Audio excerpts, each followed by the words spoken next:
Welcome back to my channel. तो मैं हूँ Priyanshi Sharma. Welcome again to this channel. So आज की वीडियो थोड़ी डिफरेंट होने वाली है। इस वीडियो में हम बताएंगे कि आप अगर नर्सिंग में इंटरेस्टेड हैं, even in GNM that is general nursing in midwifery, so आप उसके जॉब एस्पेक्ट्स क्या हैं, सैलरी क्या है इंडिया में, अब्रॉड में फ्यूचर एस्पेक्ट्स क्या होंगे, करियर क्या होगा टीचिंग फील्ड में, और बहुत सारी चीज़ें, fees, top colleges in India that is government and private. So इन सब चीज़ों को हम कवर करते हुए वीडियो को आगे बढ़ाते हुए, सबसे पहले तो मैं आपको ये बताना चाहूँगी कि जीएनएम एक डिप्लोमा कोर्स है। Okay, it's not a degree course. और इसके लिए एलिजिबल कौन कौन हो सकता है इस कोर्स को ऑप्ट करने के लिए आफ्टर हैविंग 12th। सो आप किसी भी स्ट्रीम साइड से हैं, आप इसको ऑप्ट कर सकते हैं। Either it's humanities, arts, commerce और हैविंग साइंस, किसी भी आप बैकग्राउंड से हैं आप इसको ऑप्ट कर सकते हैं। कोई एज क्राइटेरिया नहीं है, मतलब ऑप्ट करने के लिए कोई कोर्स को, और कोई भी स्ट्रीम साइड से कोई ऐसा सच कोई प्रेशर नहीं है, आप किसी भी साइड से इसको ऑप्ट कर सकते हैं। प्रेफरेंस मोस्टली देखा गया है कि साइंस स्टूडेंट्स को ज़्यादा मिलती है, क्योंकि अगर आप एंट्रेंस एग्ज़ाम दे के जीएनएम में आपने एडमिशन लिया है तो ऑफकोर्स साइंस वाले ज़्यादा उसको अच्छे से कर पाते हैं, क्योंकि ये मेडिकल लाइन है, इट्स अ मेडिकल लाइन। तो थोड़ा सा प्रेशर रहता है दूसरे स्ट्रीम के लोगों पे कि क्या हम एलिजिबल होंगे इस टेस्ट को देने में, पास करने के लिए, अगर आपका कॉलेज या यूनिवर्सिटी एंट्रेंस एग्ज़ाम टेस्ट कराते हैं। सेकंड, हम जाते हैं कि इसका एडमिशन किस प्रोसेस से होता है। सो एडमिशन जो है आपका डायरेक्ट भी हो सकता है, मेरिट बेस भी हो सकता है, and third one is entrance basis पे भी हो सकता है। Depends on university, depends on state, depends on college जो भी उसको कंडक्ट कर रहे हैं, जीएनएम के कोर्स को जनरेट और कंडक्ट कर रहे हैं, तो डिपेंड्स ऑन दैट ओनली। ठीक है, अगर डायरेक्ट कोर्स है तो आप सीधा आप दिखा सकते हो कि मैं इस कोर्स में इंटरेस्टेड हूँ, then you can pay fees और फिर आप एडमिशन ले सकते हैं। ठीक है, मेरिट कोर्स में होगा आपके 12th की परसेंटेज पे वो मैटर करेगा, डिपेंड करेगा कि how much you scored in your 12th standard. Okay, next we move on to the entrance exam. So entrance exam जो है इट्स नॉट मतलब जीएनएम नेशनल लेवल पे तो नहीं कराता है, बट येस स्टेट लेवल पे ज़रूर एग्ज़ाम कंडक्ट कराता है। ठीक है, तो आप उसमें अपीयर हो सकते हैं। मतलब एडमिशन प्रोसेस मैं बता रही हूँ कि किस तरीके से आप एलिजिबल होने के आगे आप कैसे उसमें ट्राई कर सकते हैं। तो एंट्रेंस एग्ज़ाम में basically depends on your rank. ठीक है, आपकी रैंक क्या है। ठीक है, जीएनएम बहुत सारे गवर्नमेंट कॉलेज भी कराते हैं, मैंने पहले भी वीडियो बना रखा है, आप उसको चेक कर सकते हो, डिस्क्रिप्शन में इसका लिंक है कि गवर्नमेंट में बहुत सारे कॉलेज कौन से हैं इंडिया में, best colleges for GNM and BSc nursing also. तो आपकी रैंक पे डिपेंड करता है। ठीक है, तो ये एक एडमिशन क्राइटेरिया है कि आप कैसे बहुत बड़ा मिथ है लोगों के दिमाग में कि जीएनएम कोर्स बंद होने वाला है या एक्चुअली ये बंद हो गया है, but it's not true, that's false. GNM course अभी तक बंद नहीं हुआ है, एंड इवन मेरे अकॉर्डिंग टू मी बंद भी नहीं होगा, क्योंकि हमारे कंट्री में वैसे ही इतने लैकिंग है डॉक्टर का, सिस्टर का, स्टाफ नर्स का और मेडिकल पैरामेडिकल स्टाफ का। तो आई डोंट थिंक कि जो लोग पहले से ही एनरोल हो चुके हैं उस कोर्स के लिए तो वो बंद होगा। सो चलते हैं ड्यूरेशन की तरफ। सो जीएनएम का जो कोर्स है वो कुछ यूनिवर्सिटी में, कुछ कॉलेजेस में 3 इयर्स का रह गया है, और कुछ कॉलेजेस में 3.5 इयर्स का है। 3 इयर्स प्लस 6 मंथ्स, 6 मंथ्स का आप इंटर्नशिप इंक्लूड होती है। बट कुछ कॉलेजेस में क्या है, 2.5 इयर्स का कोर्स रह गया है, and 6 months including in that period, that is 3 years का वो टोटल कोर्स पैकेज बैठता है। So it depends, it varies college to college and university. चलते हैं फीस की तरफ। जो जीएनएम की जो फीस है इन प्राइवेट सेक्टर, उसमें मैं बोलना चाहूँगी it also depends on university level, it depends on college, it depends on hospital.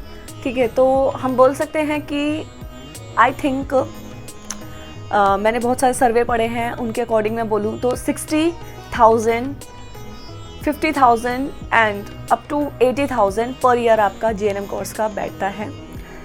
ये सिर्फ ट्यूशन फीस है, और आपका हॉस्टल चार्ज, मेस चार्ज, ये सब आपका अलग बैठता है। तो ये सब आपका मिला के आई थिंक 120 ईच ईयर या 1 लाख ईच ईयर आपका टोटल बैठ जाता है in GNM course. On state also it varies according to states and in different states. जैसे दिल्ली में आप लोगे तो वो थोड़ा हाइयर बैठेगा, but if you go to the UP और to the MP, so it will depend on your state and it will vary according to your state. GNM करने के बाद आप कौन कौन से हॉस्पिटल्स में कहाँ जॉब करने के लिए एलिजिबिलिटी आपकी बनी रहती है। सो सबसे पहले हम देखते हैं कि गवर्नमेंट में अगर हम बात करें तो गवर्नमेंट में आप काम कर सकते हैं, स्टेट लेवल पे, सेंट्रल लेवल पे, और बहुत सारी वैकेंसीज हॉस्पिटल लेवल पे, हॉस्पिटल वाइज भी आपको सामने देखने के लिए मिलती है। ठीक है। तो आप स्टेट लेवल में आप कैसे काम कर सकते हैं? स्टेट लेवल पे जैसे कोई DSSB is a state level exam which is conducted in Delhi itself, ठीक है। UPPSC staff nurse exam which is conducted in UP, ठीक है, उत्तर प्रदेश इटसेल्फ। तो ऐसे ऐसे आपके स्टेट बहुत सारे एग्जाम्स होते हैं। सेंट्रल में आप बात कर सकते हैं जैसे एम्स नॉर्सेट हो गया, ठीक है, जिपमर हो गया, तो एक्सेट्रा बहुत सारे एग्जाम्स हैं जो सेंट्रल होते हैं। बट एक ड्रॉबैक ये है कि बहुत सारे एग्जाम्स में बहुत सारे GNM को एलिजिबल नहीं माना गया है। लाइक इन सेंट्रल एग्ज़ाम में तो नहीं माना गया है। उसमें आपको क्या है, टेंशन की बात नहीं है, आपको 2 इयर्स का एक्सपीरियंस होना चाहिए 50 बेडेड हॉस्पिटल में मिनिमम। या तो आप वो कर सकते हैं, नहीं तो आप पोस्ट BSc कंटिन्यू कर सकते हैं after having your GNM exam, after having your GNM course, ठीक है। तो आप ये सब जॉब के लिए अप्लाई कर सकते हैं अपनी CV देकर किसी पर्टिकुलर प्राइवेट हॉस्पिटल में इन योर स्टेट, ठीक है। तो वहाँ पे आप अप्लाई कर सकते हैं कि मैंने कोर्स किया है, इस ईयर में कोर्स किया है, जो भी आपको पता होता है CV में क्या क्या चलता है, तो आप वो कर सकते हैं। सेकंड, हम अब्रॉड के लिए भी हम अप्लाई कर सकते हैं। अब्रॉड में जाने के लिए आपको NCLEX एग्ज़ाम, IELTS एग्ज़ाम होता है। IELTS में ये होता है कि आपको इंग्लिश का बेसिकली उसमें फोकस होता है। NCLEX में आपका इंग्लिश भी स्ट्रॉन्ग चाहिए and your nursing subjects also strong होने चाहिए, ठीक है। तो उसमें ये है and it's a tough exam, but अगर आपने मन बना लिया है तो पीछे मुड़ के नहीं देखना होता है अकॉर्डिंग टू मी। तो आप कुछ भी कर सकते हैं, NCLEX क्या कुछ भी कर सकते हैं अगर आपने मन बना लिया है तो। हायर स्टडीज़ में क्या कर सकते हैं, अगर आपने GNM किया है, स्टार्टिंग करते हैं रूट लेवल से, ANM किया है तो आप GNM कर सकते हैं। GNM के बाद 2 इयर्स का आपका पोस्ट BSc का एग्ज़ाम होता है, वो कर सकते हैं। डिपेंड्स ऑन कि क्या क्राइटेरिया मांग रहे हैं आपके यूनिवर्सिटी वाले, स्टेट वाले, नेशनल वाले, जो भी है, जो कंडक्टर है किसी एग्ज़ाम को, ठीक है। After having your post BSc exam you can also enrol in your self MSc nursing, ठीक है। MSc नर्सिंग में आप अपने आप को एनरोल कर सकते हैं। MSc के बाद आप MPhil भी कर सकते हैं और PhD भी कर सकते हैं, depends on your choice and depends on your आपके आइडियाज़ क्या हैं, चॉइस क्या है, फ्यूचर प्लान क्या है। So according to that you can enrol yourself in particular course in particular branch, ठीक है। तो ये हो गया आपका career option after having GNM और आफ्टर हैविंग ANM और आफ्टर हैविंग पोस्ट BSc। हम चलते हैं career in nursing field. Nursing field में करियर कौन कौन से हैं, मैंने बताया कि आप नर्सिंग ट्यूटर की पोस्ट पे एनरोल कर सकते हैं अपने आप को, nursing officer NO, nursing sister grade 2 और सिस्टर स्टाफ नर्स, ठीक है। अगर आपको MSc किया है आपने, ठीक है, मास्टर्स की है, तो आप एलिजिबल हो BSc को पढ़ाने के लिए ऑफ कोर्स। तो you can posted as a nursing tutor, ठीक है, नर्सिंग प्रोफेसर। आजकल थोड़ा ट्रेंड चेंज हो रहा है। MSc के साथ साथ कुछ कॉलेजेस में, जैसे बहुत बड़े कॉलेज है ऑटोनॉमस बॉडी सेंट्रल के जो हॉस्पिटल्स हैं लाइक इन एम्स, तो वो बोलते हैं कि आपको PhD होना ज़रूरी है। एलिजिबिलिटी क्राइटेरिया उनका उस तरीके से है, बट मैनी कॉलेजेस अभी भी आपको MSc से ट्यूटर मान लेते हैं, ठीक है, ओके। अगर आपने BSc नर्सिंग किया है, जैसे आपने GNM किया, देन आफ्टर 2 इयर्स आपने ये किया पोस्ट BSc किया 2 इयर्स का, ठीक है, तो आप ANM के भी टीचर बन सकते हैं, ठीक है। तो आप उनके भी प्रोफेसर बन सकते हैं, उनके नर्सिंग ट्यूटर बन सकते हैं। और अगर आपका टीचिंग फील्ड में इंटरेस्ट ही नहीं है तो आप क्या कर सकते हो, आप as a nursing officer work कर सकते हो किसी भी प्राइवेट, गवर्नमेंट और इन हॉस्पिटल, किसी भी हॉस्पिटल में आप एज अ नर्सिंग ऑफिसर। सबसे ज़्यादा पूछने जाने वाले question, query, what ever you call it, कि सैलरी कितना होती है नर्सिंग ऑफिसर की, एक सरकारी नर्स की सैलरी कितनी होती है। सो सरकारी नर्स की सैलरी भी डिपेंड आपकी स्टेट वाइज करती है, ठीक है। जितने भी अलाउंसेस आते हैं, जितना भी जो भत्ते लगते हैं, वो डिपेंड करते हैं आपका कौन सा स्टेट है। Like if you talk about Delhi, तो Delhi is a rich state, ठीक है। दिल्ली क्या है, भारत की पूरी राजधानी है, तो ऑफकोर्स वो ज़्यादा पे आपको करेंगे ही करेंगे। अगर आप स्टार्टिंग से दिल्ली में काम कर रहे हो, मैं एम्स की बात करूँ, तो आपकी जो सैलरी स्टार्ट होगी वो 74 के करीब से स्टार्ट होगी, 74,000 पर मंथ, ओके। ये स्टार्टिंग सैलरी है and it increases 3 times a year, every year, ठीक है। हर साल 3 बार सैलरी बढ़ती है एक गवर्नमेंट एम्प्लॉय की, ठीक है। तो ये हो गया आपका दिल्ली का। इसमें बहुत सारे आपके भत्ते वत्ते होते हैं, बहुत सारे अलाउंसेज होते हैं, बेसिक पे आपका सेम रहता है बहुत सारे स्टेट्स में। अब हम बात करते हैं दिल्ली के यूपी में, तो यूपी में ज़्यादा डिफरेंस नहीं है सैलरी से, अगर आप किसी अच्छे बोर्ड से सिलेक्ट हुए हो, ठीक है।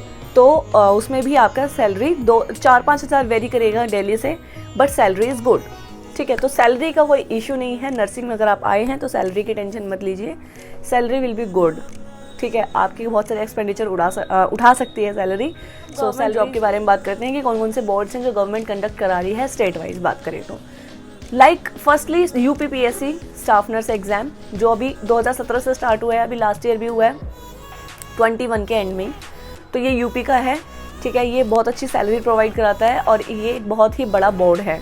DSSS भी ऐसे ही दिल्ली का बोर्ड है, ये भी बहुत बड़ा बोर्ड है, तो जो कि बहुत सारे कंडक्ट कराता है एग्ज़ाम गवर्नमेंट के लिए। ठीक है, तो इसमें नर्सिंग का भी इंक्लूड है। डिमर हो गया, डीमर या DMER, ये आपका पंजाब चंडीगढ़ में है। NHM हो गया अ बोर्ड इटसेल्फ, HAL, ठीक है, DHS, ये सारे बोर्ड्स हैं बहुत सारे जो आपके स्टेट वाइज कंडक्ट कराते हैं एग्ज़ाम को। अब कुछ सारे हॉस्पिटल्स भी होते हैं जो अपने नोटिफिकेशन रिलीज़ करते रहते हैं अकॉर्डिंग टू देयर रिक्वायरमेंट कि हमें इतने नर्सिंग ऑफिसर की ज़रूरत है, आपका DV होगा, आपका ये होगा, जो भी है एग्ज़ाम होगा या एंट्रेंस एग्ज़ाम होगा या फिर इंटरव्यू होगा, उसके अकॉर्डिंग वो सिलेक्ट करते हैं। तो हॉस्पिटल वाइज जैसे बहुत सारे KGMC हॉस्पिटल है इन लखनऊ, ठीक है, सफदरजंग है, तो ये कंडक्ट करते हैं एग्ज़ाम अपना हॉस्पिटल वाइज भी।